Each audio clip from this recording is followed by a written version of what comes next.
Where you from? Ponsonby. Where you really from? Ponsonby. Did you grow up there? Yeah. Fuck, you must be rich. Nah, my G. I'm from like the 70s Ponsonby. Not the 2000s Ponsonby, bro. They can't believe that we were born right here. We were raised in Grey Lynn. I say Ponsonby just to like nudge them even more. Like, really? Ponsonby? Like, yeah, motherfucker, like fucking Ponsonby.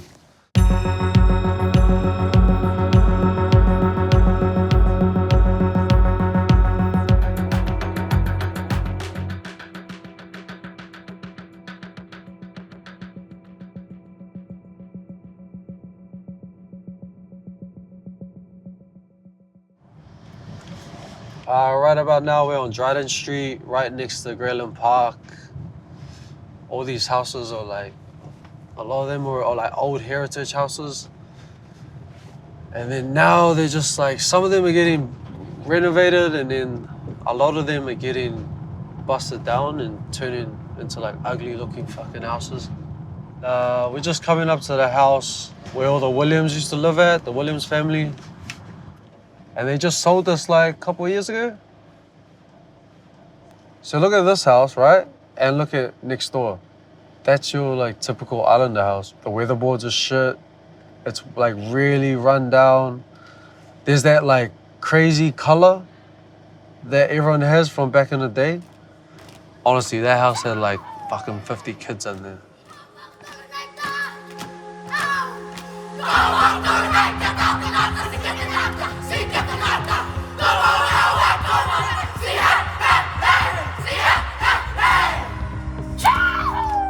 Every time I walk past the island house, it kind of like makes you feel a bit more comfort or a bit more at home. This is just a look at a past lifestyle, a community that was here before that are no longer here or that are just slowly fading away. With all the changes that's happening and all the like houses being sold, there's kids like us that are still here. We're here at my family house in Home Street, Chill, Grey Lynn. My grandparents came over from Niue in the 50s and 60s.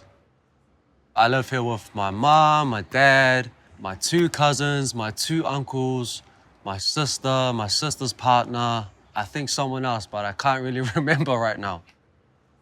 These 2 things over here are umu pits. So on like Christmas and shit or like big events, my nan would like prep everything. And then like my dad and my uncles and shit would like start the fire. So all the rocks and shit in there. Then we just like take the rocks out, make a fire, put the rocks in, heat up the rocks, and then on your way. I think it was like one time we had like a big event, so they like made 2 more umu pits, so we got 4. It's so island, eh? Just like dig a hole in the ground and make an oven. There was a time where there was like 1 family to 1 room. My auntie and her partner and then her 2 kids stayed in 1 little room. And then my dad and my mom and us stayed in 1 room. And another like family stayed in another. So it's kind of like Niue and halfway house. Oh look, that's Ken. Stephen, that's your dad. What? Hey? Oh, yeah. As a kid, you're like, fuck, this is mean. Like, I got all my cousins here. Like, after school, we just come here and like play tiggy or play like go home, stay home and shit, or go down to the park. It was more of a neighbourhood, like you had kids out in the street playing and it wasn't just our house, you know, it was the whole community. And now there's very few children, it's more business couples. I keep telling my children, should I ever die and you ever sell this house, I'm coming back to haunt the whole lot of you. So Pop did a good job. Yeah. Last wishes, and like always been his mantra, just to never sell the house. People come in all the time. They try and be like, oh, we'll give you an offer, or like, we'll evaluate your land, and we're like, we already know the value and shit.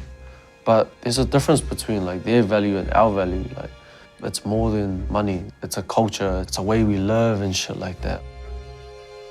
Because this house has been such a staple in the Niuean community, there's some things you can't put a price on.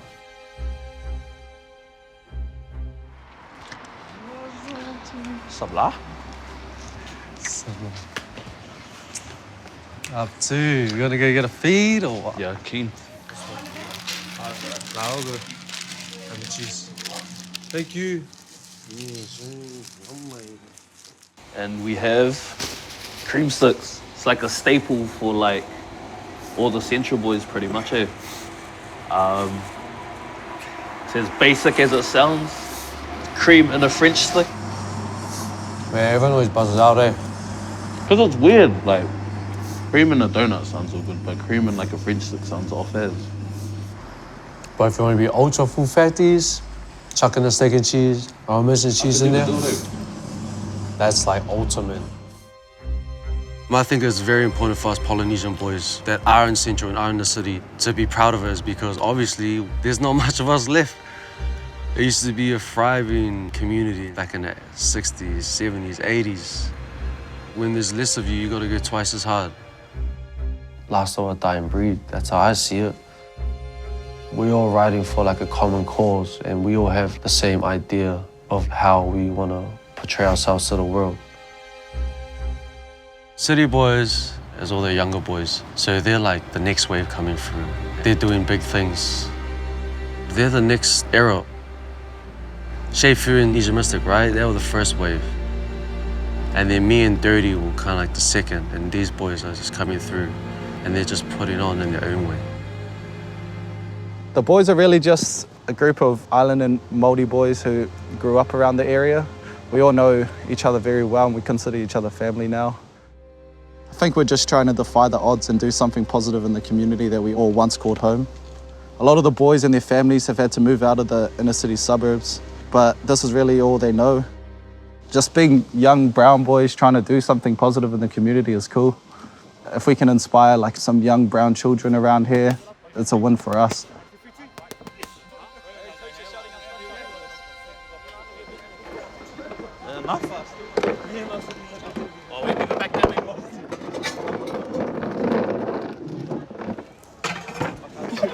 How many city boys does it take to put down an umbrella? We didn't have this at our house, like. Oh, two of those smoothies, please.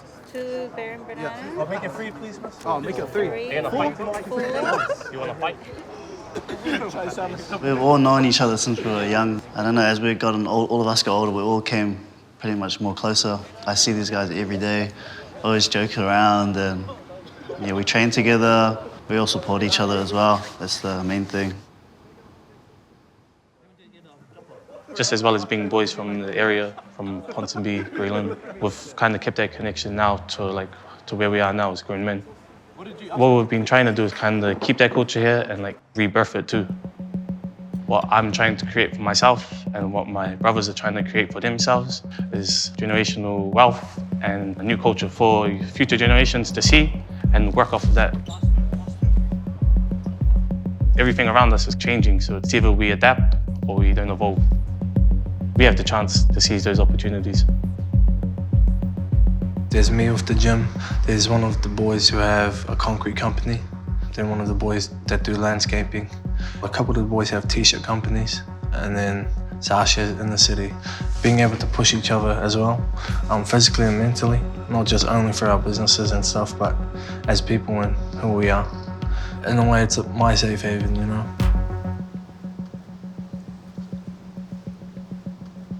We chose to represent the inner city through clothing because I think like most people our age and even generations above and below us, like everything's kind of derivative of like hip hop culture. 37600 is just the area code that the boys run by. Amplified by 1,000. Yeah. The best part about it is seeing people around us embrace the brand and seeing people like Diggy wearing our t-shirts on stage.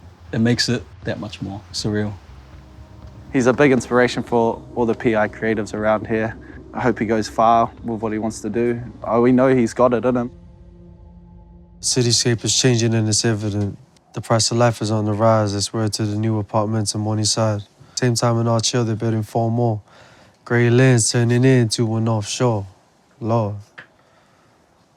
That lyric is just exactly what happened when I dropped it. They took away all those businesses. Even our bros, they were panel beaters down there. They got evicted because they're building this like mega complex of apartments, like luxury living type thing, where they're trying to get people to bank in on their lifestyles. Well, they took away our Grey Lynn countdown. Now all the old people from Grey Lynn has to go to Ponsonby. Fuck, there's like 2 aisles for milk. There's like normal milk and then there's like bougie milk. Just put the milk in the same place.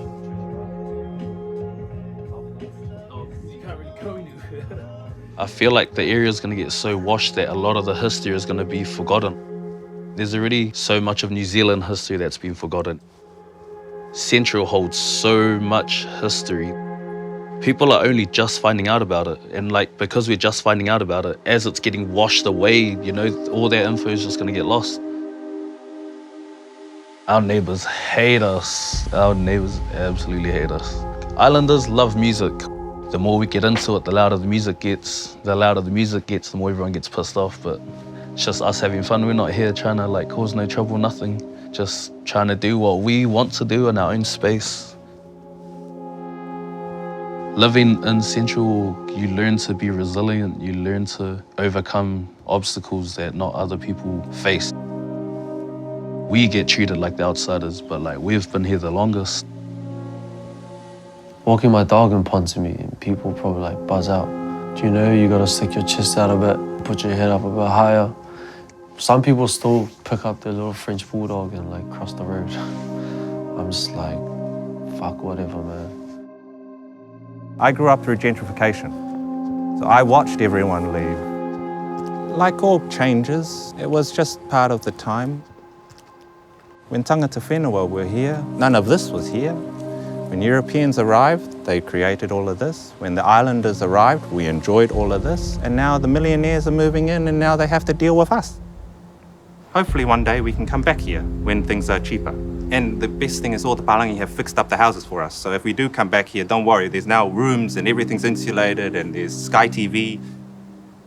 For your children that grow up, knowing that not only were their grandparents here, not only were their parents here, but their following generations to come will also be here. So if you get the chance, come back. We're waiting. Man, just to make like Nipsey Hussle and just start buying everything back, like that's ultimately the goal. If I could buy back like whatever I could, like I absolutely would. We're here at the Oak Room for our boys at One and Only Promotions. We have a market with a few local brands from around the area selling their merchandise and just trying to get their name out there. It's pretty cool to finally be here releasing our football jerseys. We were supposed to release them in the summer, but because of COVID and everything, we didn't feel like it was the right time to do it. Them putting their inner city brand together, I've seen it from the jump, like to see it turn into from an idea into something tangible and actually like putting your best foot forward, that takes a lot. You know our people, like we say it, but we don't really do it. So these guys are actually out here doing it. Back in the days, the city was known as Little Polynesia. Having events like these or even gatherings, it just gives us a little throwback to what life used to be like back then for them. And just having like our small little Polynesian community in the inner city, it's cool to still see that we're all still here and thriving. Just when we thought we lost it to vegan burger bars.